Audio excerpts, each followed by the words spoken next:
નમસ્કાર, સીએનબીસી બજાર પર આપનું સ્વાગત છે અને આપ જોઈ રહ્યા છો પ્રોપર્ટી ગુરુ. હું છું જર્નાલ કંટી. તો પ્રોપર્ટી ગુરુના આ ખાસ એપિસોડની અંદર આપણે વાત કરવાના છે કે રિયલ એસ્ટેટમાં તમારે ઇન્વેસ્ટમેન્ટ કેમ કરવું જોઈએ, ક્યાં રિયલ એસ્ટેટની અંદર ઇન્વેસ્ટમેન્ટ કરવાની ઓપોર્ચ્યુનિટી બની રહી છે અને કેવા રિટર્ન્સ, કઈ રીતના રિટર્ન્સ અહીંયા આગળથી બનતા દેખાઈ રહ્યા છે, નવી ખાસ ઓપોર્ચ્યુનિટી ક્યાં આગળ ઊભી થઈ રહી છે.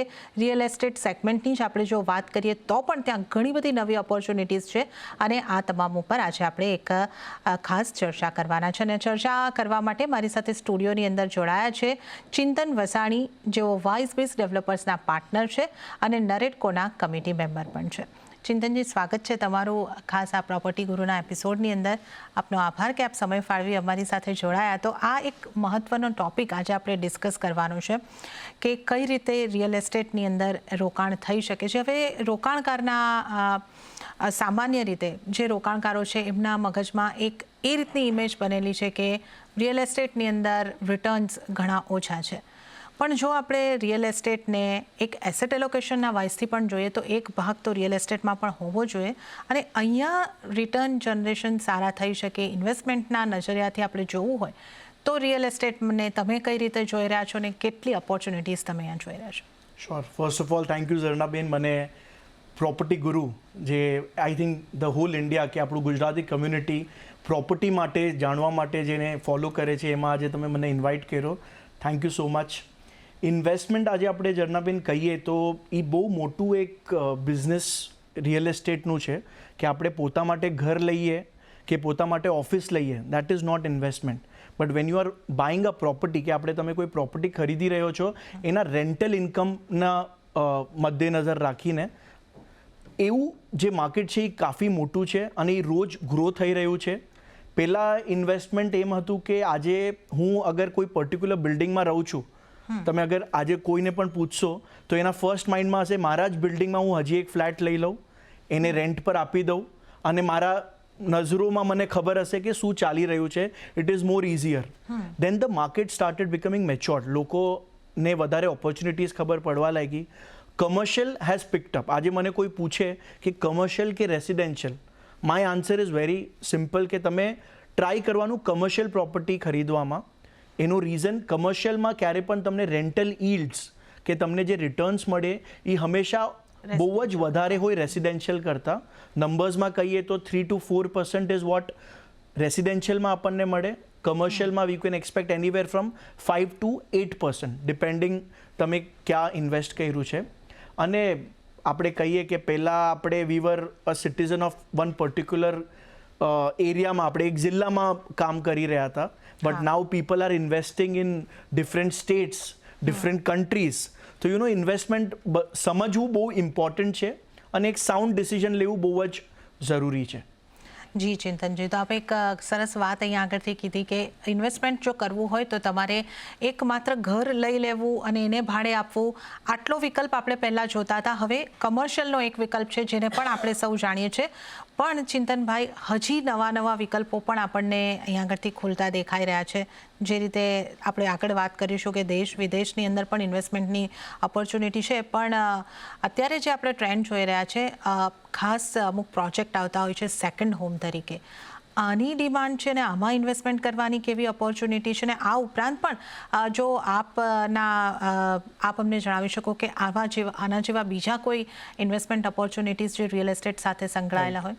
શું ઝરણાબેન, 7 to 8 years પહેલાં, 7 થી 8 વર્ષ પહેલાં કોઈ પણ ડેવલપર, અમારું પણ એક સેકન્ડ હોમ પ્રોજેક્ટ છે, તો અમે ક્યારે પણ સેકન્ડ હોમ પ્રોજેક્ટના બારેમાં ડિઝાઇન કરવા બેસતા હતા આર્કિટેક્ટ સાથે. તો એક પર્સપેક્ટિવ બહુ સિમ્પલ હતું. Someone staying in a city, એક કોઈ સિટી લાઈફથી ફ્રસ્ટ્રેટ થઈને, બોર થઈને એક એવું પ્રોપર્ટી એને ખરીદવું છે જ્યાં એ જઈને વીકેન્ડ્સમાં રહી શકે, મહિનામાં એક દિવસ રહી શકે, એવા પર્સપેક્ટિવથી લોકો સેકન્ડ હોમ્સમાં ઇન્વેસ્ટ કરતા હતા. પોસ્ટ કોવિડ અને કોવિડના થોડાક વર્ષો પહેલાં એરબીએનબી અને આ બધા એગ્રીગેટર્સનું જે નવું ચલાન આવ્યું છે આજે પૂરા ઇન્ડિયામાં કહો કે પૂરા વર્લ્ડમાં, લોકોને હોટેલમાં રહેવું કરતાં દે આર પ્રિફરિંગ એક વિલાને રેન્ટ પર લઈને રહેવામાં. હવે વિલાને રેન્ટ પર લઈને રહેવામાં 3 દિવસ 4 દિવસ people are okay to spend. એ લોકોને સ્પેન્ડ કરવામાં પ્રોબ્લેમ નથી. અને વિલાને તમે જ્યારે રેન્ટ પર આપો ત્યારે તમારા રિટર્ન્સ કરતાં આવા એગ્રીગેટર્સને જ્યારે તમે રેન્ટ પર આપો છો તો તમને રિટર્ન્સ વધારે મળી રહ્યા છે.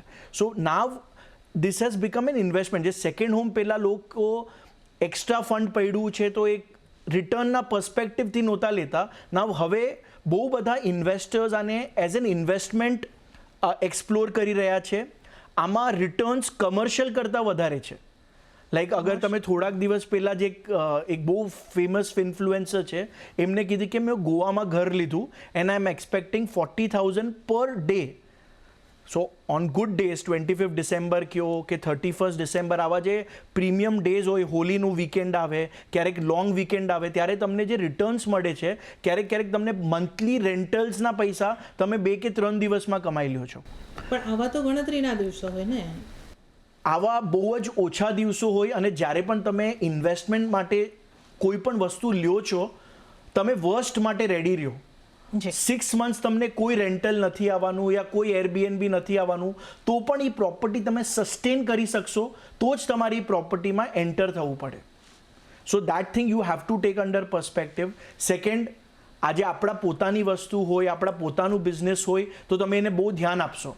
લોકો એરબીએનબી એમ સોચે છે કે આ મારો સાઇડ હસલ છે, એક સાઇડ બિઝનેસ છે, તો તમને શાયદ તમારા બિઝનેસમાં તમે બિઝી થઈ જશો ને you will not be able to give justice to that particular property.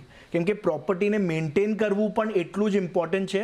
આજે એક ક્લાયન્ટ તમારા બંગલોમાં કે વિલામાં આવશે and if he does not get a hotel જેવી સર્વિસ એને નહીં મળે યા ક્લેનલીનેસ નહીં મળે તો એ પાછું નથી આવવાનું. એન્ડ એકવાર તમે કોઈને લૂઝ કર્યું એટલે that lead is gone. So you know it's a continuous effort and when you do it as a business. હું હમણાં જ થોડાક દિવસ પહેલાં દુબઈ હતો તો મેં દુબઈમાં એક એવી એજન્સીને મળ્યો જે લોકોના પ્રોપર્ટી સબલીઝ કરે છે. એટલે તમારી કોઈ પ્રોપર્ટી હોય ઝરણાબેન, એ તમારાથી વસ્તુ એ પ્રોપર્ટીને લીઝ પર લેશે અને એને એરબીએનબી પર મેનેજ કરશે. એવી રીતે એ લોકો પાસે 70-75 પ્રોપર્ટીઝ હતી. They had a team of 60-65 people maintaining that property. નાનું મોટું વેર એન્ડ ટેરમાં ધ્યાન રાખે અને એ લોકોનું કામ એક જ હતું. મેં કીધું તમારું business, what is the business model? So there idea was very simple. અમને છે ને ગૂગલ રિવ્યૂ પર 5 સ્ટાર જોઈએ છે. કેમ કે આજે લોકો ઓનલાઈન જાય છે સર્ચ કરવા માટે. પહેલા આપણે so they want their property to be of that level, then people will, તો જ લોકો ઇન્ટરેસ્ટ લેશે એ પ્રોપર્ટીમાં આવવાને. સો ઇટ આઈ ફીલ, મને એવું લાગે છે આ ફૂલ ટાઈમ બિઝનેસ છે અને તમે એને એમ સોચો છો કે આ ઇઝીલી થઈ જશે. It's not that easy. You have to understand જે પણ તમે કરી રહ્યા છો. આ એક ઇન્ટરેસ્ટિંગ આઈડિયા છે, પણ એ પૂછવું હતું કે આ જે તમે એગ્રીગેટરનો રોલની વાત કરી કે જે એરબીએનબી પર રીલીઝ કે જે રીતની વ્યવસ્થા છે, આ દુબઈમાં તો આપે જણાવ્યું કે આપણે જોયું, ઇન્ડિયામાં છે કે આ એક આખો સ્કોપ છે, ઓપોર્ચ્યુનિટી તમે જોઈ રહ્યા છો? સો ઇફ યુ આપણે મુંબઈના નજીકની વાત કરીએ, Lonavala, Goa, Alibag, they are big markets for second home કહીએ કે લોકોને આજે બોમ્બેના, પૂનાના લોકોને જઈને થોડુંક વીકેન્ડ સ્પેન્ડ કરવું હોય તો દેટ આર ધ સૌથી નિયરેસ્ટ અને સૌથી સારા ઓપ્શન્સ છે. આ જગામાં મલ્ટિપલ કંપનીઝ છે, મલ્ટિપલ સ્ટાર્ટઅપ્સ છે વિલા રેન્ટલ્સવાળા જે બહુ સારું બિઝનેસ કરી રહ્યા છે. બહુ લોકોએ રાઉન્ડ પણ રેસ કર્યા છે, લાઈક યુ નો એ લોકોએ ફંડિંગ પ્રાઇવેટ ઇક્વિટીનું કે કોઈ વેન્ચર કેપિટલિસ્ટનું ફંડ પણ લીધું છે.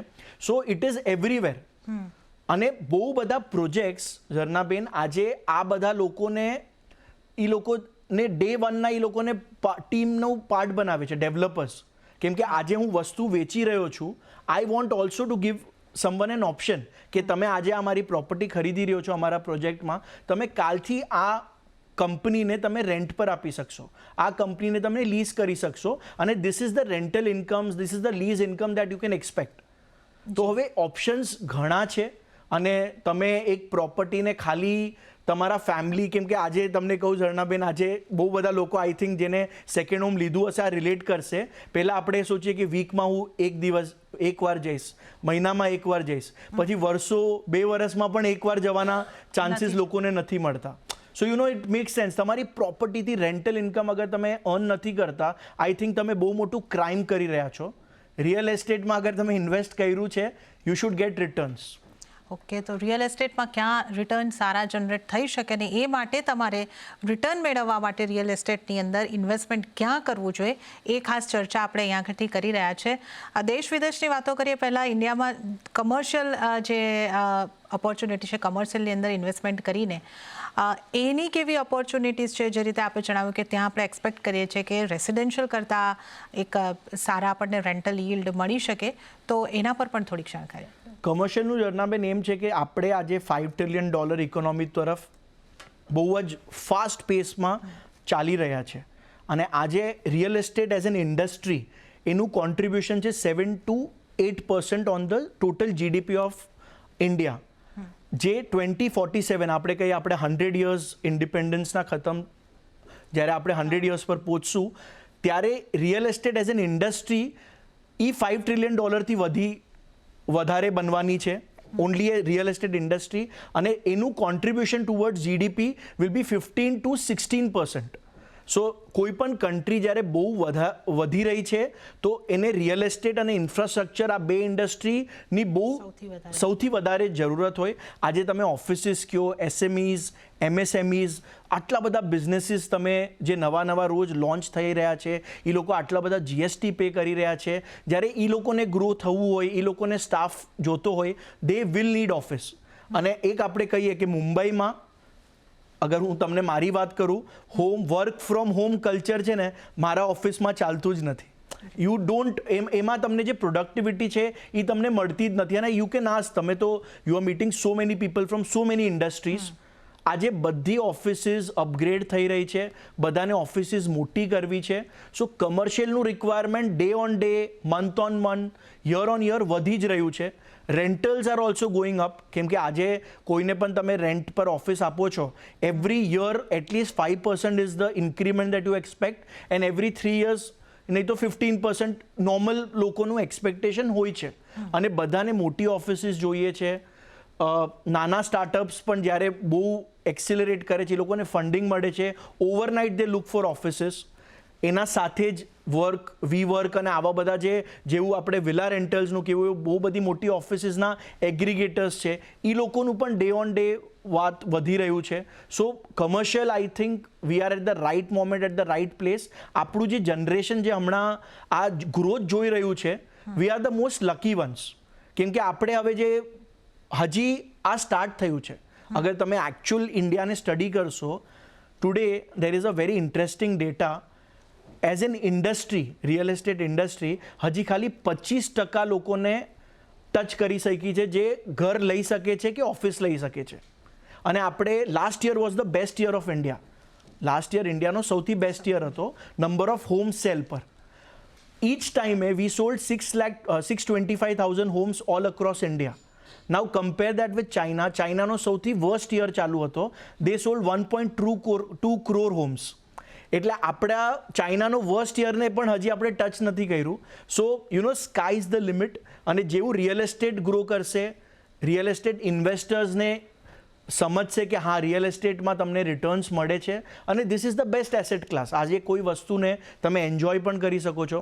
સ્ટોક્સમાં when you invest you get dividend 3-4 મહિને 5 મહિને ડિપેન્ડ કરે. રિયલ એસ્ટેટમાં હું કહું કે મને રેન્ટલ્સ હર મંથ મળે છે. So that is one of the very good asset class where you can invest. Commercial property, I think tier 1, tier 2 સિટીઝમાં તમારે ફોકસ કરવું જોઈએ, જ્યાં તમને એકચ્યુઅલી સારું જગા મળી રહી છે. અને સૌથી બેસ્ટ હું ઇન્વેસ્ટર્સને એ કહું, તમે પ્રીલીઝ પ્રોપર્ટી લો, જે ઓલરેડી રેન્ટેડ પ્રોપર્ટી છે. એટલે તમારે કોઈને ગોતવા નથી જવાનું. તમે આજે અગ્રીમેન્ટ કરશો, તમારી પ્રોપર્ટી તમારી નેક્સ્ટ ડેથી તમને રેન્ટલ્સ આવવાના ચાલુ થઈ જાય. I think that is the best bet that you can take in real estate. ચિંતનભાઈ, એક મહત્વનો સવાલ તમને પૂછવો હતો કે તમે વિદેશમાં પણ રોકાણની વાત કરી અને દુબઈમાં રોકાણ કરવાનું પણ એક ખાસું બઝ આપણને દેખાઈ રહ્યું છે. તો વિદેશમાં રોકાણને કઈ રીતે જુઓ છો? શું ઝરણાબેન, એક બહુ ઇન્ટરેસ્ટિંગ વસ્તુ છે કે જ્યારે પણ કોઈ પણ વર્લ્ડમાં નેગેટિવ ન્યૂઝ મળે ત્યારે અગર તમે નોટિસ કરશો, દુબઈ રિયલ એસ્ટેટ બૂમ કરે. યુક્રેનમાં જ્યારે વોરનું અનાઉન્સમેન્ટ થયું, યુક્રેન અને રશિયાના વચમાં, તો ત્યાંના major billionaire started investing in to Dubai. અને આજે અગર તમે કોઈને પણ પૂછો ઇન્વેસ્ટરનું જે ગ્રુપ છે ઇન્ડિયામાં, તો એ લોકોને બહુ છે કે મારું દુબઈમાં પણ ઘર છે. So Dubai of course it's a very good destination, but we have to understand એ એક અલગ કન્ટ્રીમાં છે, એના લોઝને પણ સમજવું બહુ વધારે ઇમ્પોર્ટન્ટ છે. આજે દુબઈ ઇન્વેસ્ટમેન્ટ તમે જોઈ રહ્યા છો, ત્યાં પણ બહુ બધી વાર તમને એરબીએનબી અને એ મોડલ્સના બેસ્ટ ઓફ ધ મંથ્સના તમને રિટર્ન્સ દેખાડે કે તમને આટલું રિટર્ન્સ મળી શકે. તો પણ હું બધાને એ જ સજેશન આપીશ કે તમે પર્સનલી ત્યાં જાઓ, પહેલાં અન્ડરસ્ટેન્ડ કરો કયા ટાઈપના રિટર્ન્સ મળી રહ્યા છે. કાલે સમજો Ukraine Russian war is and આવી ગયું અને એ બધા બિલિયનર્સ પાછા વયા ગયા તો એ પ્રોપર્ટીઝના ભાવ પણ નીચે આવી જશે. દુબઈ એક એવી કન્ટ્રી છે જ્યાં બહારના લોકો 95% છે, 5% લોકલ્સ છે. India we are blessed with population, we are blessed with the market. અહીંયા રિક્વાયરમેન્ટ એટલી બધી છે, આપણી ઇકોનોમી આટલી ગ્રો કરી રહી છે અને મને આઈ થિંક એક વાઇઝ ડિસિઝન અગર તમે પૂછો તો હું એક જ કહીશ કે તમે પહેલાં તમારા જ નજીકના એરિયામાં એક્સપ્લોર કરો જે તમે પોતે જઈ શકો. આજે અગર તમે પ્રોપર્ટી લીધી અને એ જેને રેન્ટ પર આપેલી એ લોકો અગર નીકળી ગયા તો તમને રેન્ટલ્સ બંધ થઈ જશે. If you are in India, it is easier for you to again work on it. Second, common area maintenance જે કહીએ ઇન્ડિયા કરતાં ઓલમોસ્ટ ડબલ છે દુબઈમાં, જે તમારે મેન્ટેનન્સ ભરવાનું હોય. તો આ બધી વસ્તુઓને પણ અન્ડરસ્ટેન્ડ કરવું બહુ જરૂરી છે. એક golden rule of real estate investment is તમારા ખર્ચાને હાઈએસ્ટ પકડો, જે રેન્ટલ ઇન્કમ છે એને લોએસ્ટ પકડો. લોએસ્ટમાં લોએસ્ટ શું આવશે અને પછી અગર એ પ્રોપરલી નંબર્સ બેચતા હોય તો તમે લ્યો. અને second most important thing, 6 to 8 months અગર તમને રેન્ટલ્સ નથી મળવાના તો પણ તમે એ પ્રોપર્ટીને સર્વિસ કરી શકશો, એના EMIs બેંક લોન્સ ભરી શકશો, તો જ તમારે પ્રોપર્ટીમાં ઇન્વેસ્ટ કરવું જોઈએ. આ મારું બધાને સજેશન છે. તો ચિંતનભાઈ, જે રીતે આપણે વાત કરી કે એક કમર્શિયલ અને એક વીકેન્ડ હોમની અંદર ઇન્વેસ્ટમેન્ટ સારા રિટર્ન આપી શકે, પણ મારો સવાલ એ છે કે આ બંને જગ્યા એવી છે ને કે બહુ જ મોટી રકમ ઇન્વેસ્ટ કરવી પડે છે. તો જો નાના રોકાણકાર છે કે કઈ લોકો જેને 10 લાખ 15 લાખ રૂપિયાનું ઇન્વેસ્ટમેન્ટ કરવું છે, તો એને માટે આવી કોઈ તક નથી?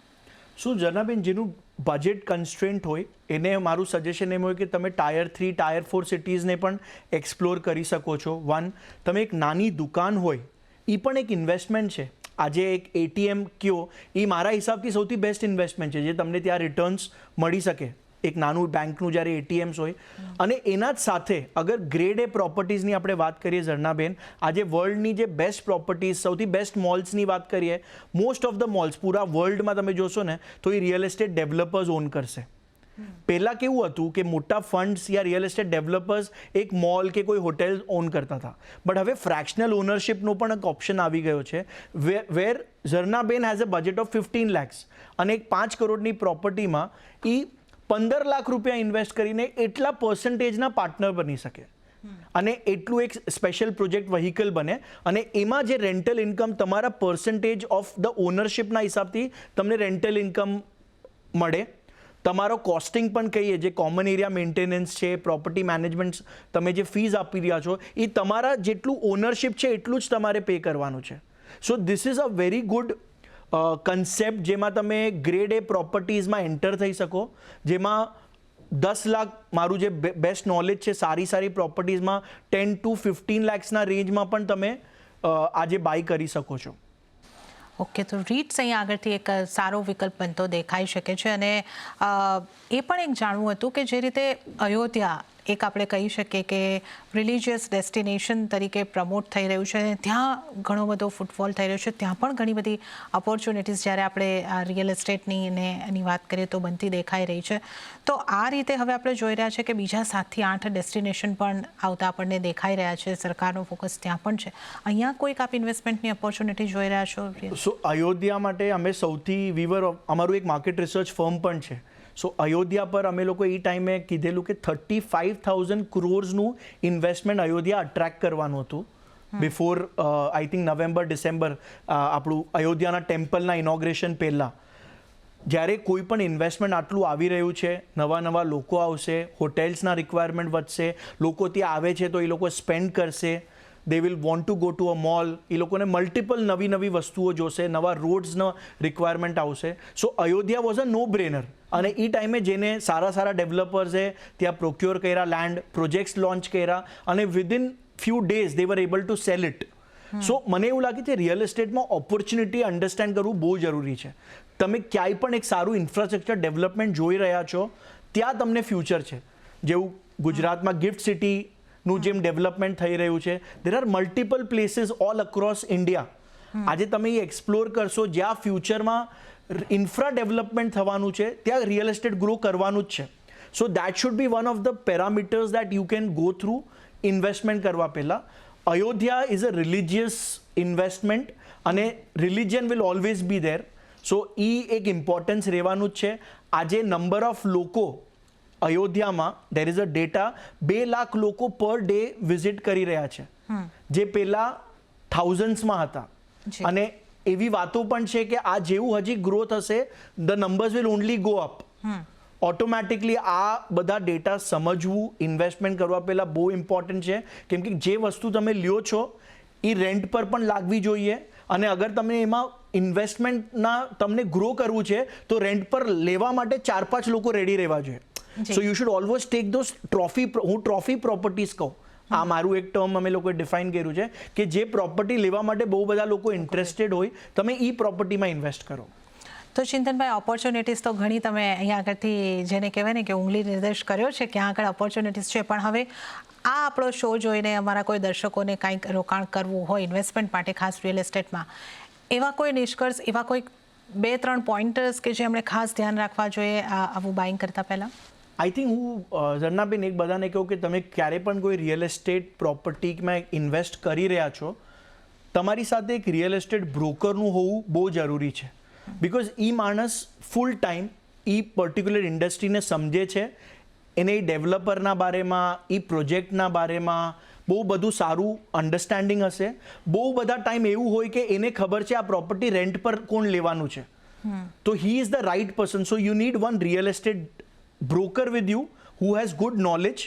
અને એને તમને ખાલી સેલ નથી કરવું, બટ એમને તમારી સાથે રિલેશન ગ્રો કરવા છે. સો have a good broker, understand from him. Second most important thing જે બહુ બધા લોકો મિસ કરે, always have a good chartered accountant who is on your side. કેમ કે આજે શું છે, એવા બધા ટેક્સીસ અગર તમે મિસ કરી જાઓ તો તમારું જે રિટર્ન્સ છે તમને સમજાશે જ નહીં શું થયું. સો have a chartered accountant on your side who is guiding you કે તમે જે લઈ રહ્યા છો એ બરાબર ડિસિઝન છે કે નહીં. તમને આજે બેંકની લોન લેવાની હોય તો તમારે CA તમને ડોક્યુમેન્ટ્સ બનાવીને આપવા પડશે. So understand from a chartered accountant કે આ પ્રોપર્ટીનું કે કેવી રીતે હું આ જે લઈ રહ્યો છું એ રાઇટ છે કે નહીં. And third and one of the most important person in the entire circuit is a lawyer. આજે લીગલી કોઈ વસ્તુને સમજવું રેરા પર્સપેક્ટિવથી only and only buy property જે રેરામાં રજિસ્ટર્ડ છે. પ્રોપર્ટીનું તમે જે પેમેન્ટ પણ કરી રહ્યા છો એ રેરાનું શેડ્યુલ હોય, કન્સ્ટ્રક્શન શેડ્યુલ, જે construction linked payment plan clip બધા કહે છે, તમારે એના હિસાબથી જ તમારું પેમેન્ટ કરવાનું છે. તો આ 3 જણને કોન્ફિડન્સમાં લેવું બહુ જ જરૂરી છે. અને દેન અગેન અન્ડરસ્ટેન્ડ, જે મેં તમને કીધું, અન્ડરસ્ટેન્ડ ધ ઇન્ફ્રાસ્ટ્રક્ચર. તમે આજનું ડિસાઇડ કરીને કાંઈ લેશો તો ઇટ ઇઝ નોટ રાઇટ. તમે નેક્સ્ટ 10 to 15 યર્સના પ્લાનિંગ સાથે કોઈ વસ્તુ લેશો તો તમને એના રિટર્ન્સ પણ સારું મળશે. અને એ ટ્રોફી પ્રોપર્ટીઝ જે હું કહું છું, you will be able to buy the trophy property.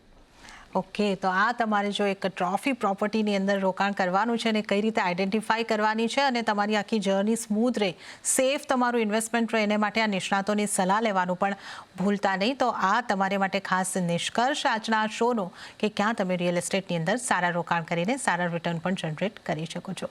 ત્યારે ચિંતનભાઈ, આપનો આભાર અમારી સાથે આ શો ઉપર જોડાવા બદલ અને આ ખૂબ સરસ રસપ્રદ ચર્ચા કરવા બદલ. Thank you sir. તો આ સાથે હાલ મને પણ આપશો રજા, પણ વધુ અપડેટ અને સમાચારો માટે આપ જોતા રહો CNBC બજાર. નમસ્કાર.